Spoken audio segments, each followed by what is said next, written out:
英語聞き流し10分間、名作リスニング、英語テキストと MP3 ダウンロード、その他の物語は、ホームページよりご利用いただけます。88thpp.com 88thpp.com Very soon it was said that the prince was to marry and the beautiful daughter of a neighboring king would be his wife, for a fine ship was being fitted out. Although the prince gave out that he intended merely to pay a visit to the king, it was generally supposed that he went to court the princess. A great company were to go with him.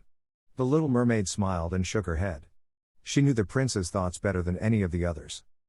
"I must travel," he had said to her, "I must see this beautiful princess. My parents desire it, but they will not oblige me to bring her home as my bride. I cannot love her, because she is not like the beautiful maiden in the temple, whom you resemble. If I were forced to choose a bride, I would choose you, my dumb foundling, with those expressive eyes." Then he kissed her rosy mouth, played with her long, waving hair, and laid his head on her heart, while she dreamed of human happiness and an immortal soul.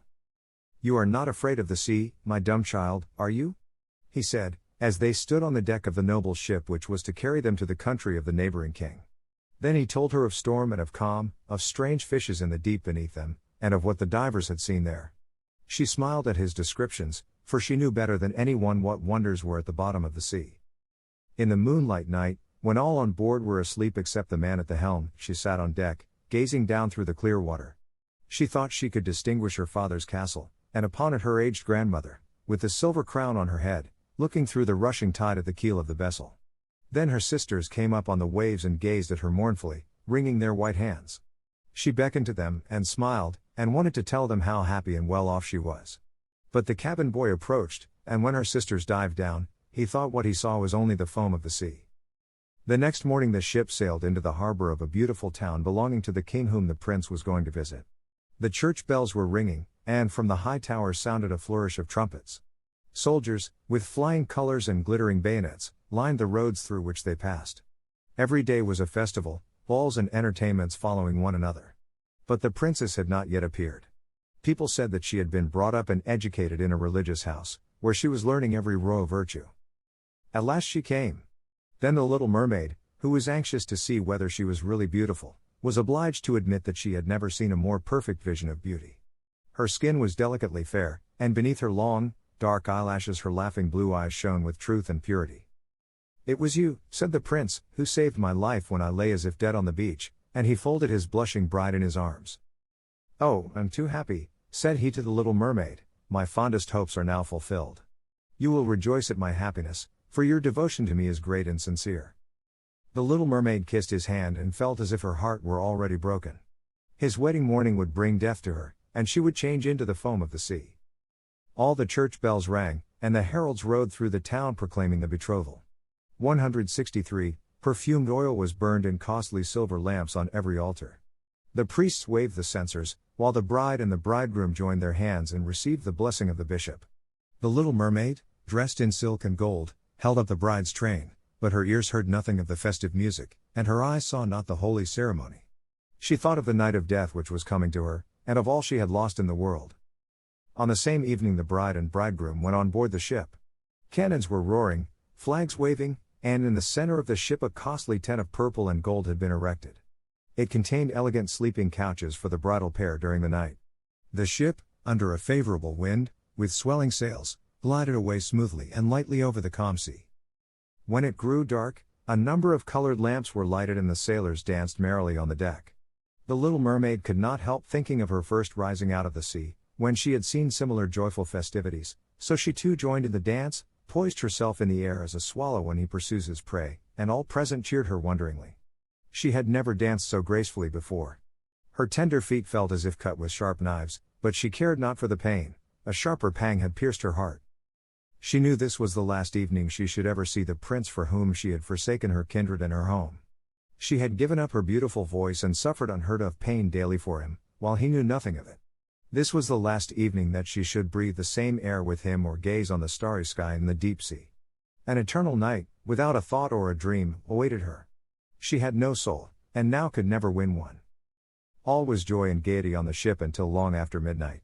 She smiled and danced with the rest, while the thought of death was in her heart. The prince kissed his beautiful bride and she played with his raven hair till they went arm in arm to rest in the sumptuous tent. Then all became still on board the ship, and only the pilot, who stood at the helm, was awake. The little mermaid leaned her white arms on the edge of the vessel and looked towards the east for the first blush of morning, for that first ray of the dawn which was to be her death. She saw her sisters rising out of the flood. They were as pale as she, but their beautiful hair no longer waved in the wind, it had been cut off. "We have given our hair to the witch," said they, "to obtain help for you, that you may not die tonight. She has given us a knife, see, it is very sharp. Before the sun rises you must plunge it into the heart of the prince. When the warm blood falls upon your feet they will grow together again into a fish's tail, and you will once more be a mermaid and can return to us to live out your 300 years before you are changed into the salt sea foam. Haste, then, either he or you must die before sunrise. Our old grandmother mourns so for you that her white hair is falling, as ours fell under the witch's scissors. Kill the prince and come back. Hasten. Do you not see the first red streaks in the sky? In a few minutes the sun will rise, and you must die." Then they sighed deeply and mournfully, and sank beneath the waves. The little mermaid drew back the crimson curtain of the tent and beheld the fair bride, whose head was resting on the prince's breast. She bent down and kissed his noble brow, then looked at the sky, on which the rosy dawn grew brighter and brighter. She glanced at the sharp knife and again fixed her eyes on the prince, who whispered the name of his bride in his dreams. She was in his thoughts, and the knife trembled in the hand of the little mermaid, but she flung it far from her into the waves. The water turned red where it fell, and the drops that spurted up looked like blood. She cast one more lingering, half-fainting glance at the prince, then threw herself from the ship into the sea and felt her body dissolving into foam. The sun rose above the waves, and his warm rays fell on the cold foam of the little mermaid, who did not feel as if she were dying. She saw the bright sun, and hundreds of transparent, beautiful creatures floating around her. She could see through them the white sails of the ships and the red clouds in the sky. Their speech was melodious, but could not be heard by mortal ears, just as their bodies could not be seen by mortal eyes. The little mermaid perceived that she had a body like theirs and that she continued to rise higher and higher out of the foam. "Where am I?" asked she, and her voice sounded ethereal, like the voices of those who were with her. No earthly music could imitate it. "Among the daughters of the air," answered one of them. "A mermaid has not an immortal soul, nor can she obtain one unless she wins the love of a human being. On the will of another hangs her eternal destiny. But the daughters of the air, although they do not possess an immortal soul, can, by their good deeds, procure one for themselves. We fly to warm countries and cool the sultry air that destroys mankind with the pestilence. We carry the perfume of the flowers to spread health and restoration. After we have striven for 300 years to do all the good in our power, we receive an immortal soul and take part in the happiness of mankind. You, poor little mermaid, have tried with your whole heart to do as we are doing. You have suffered and endured, and raised yourself to the spirit world by your good deeds, and now, by striving for 300 years in the same way, you may obtain an immortal soul." The little mermaid lifted her glorified eyes toward the sun and, for the first time, felt them filling with tears. On the ship in which she had left the prince there were life and noise, and she saw him and his beautiful bride searching for her. Sorrowfully they gazed at the pearly foam, as if they knew she had thrown herself into the waves. Unseen she kissed the forehead of the bride and fanned the prince, and then mounted with the other children of the air to a rosy cloud that floated above. "After 300 years, thus shall we float into the kingdom of heaven," said she. "And we may even get there sooner," whispered one of her companions. "Unseen we can enter the houses of men where there are children, and for every day on which we find a good child that is the joy of his parents and deserves their love, our time of probation is shortened. The child does not know, when we fly through the room, that we smile with joy at his good conduct, for we can count 1 year less of our 300 years. But when we see a naughty or a wicked child we shed tears of sorrow, and for every tear a day is added to our time of trial."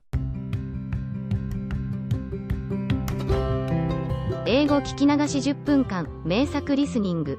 英語テキストと MP3 ダウンロード、その他の物語は、ホームページよりご利用いただけます。88thpp.com 88thpp.com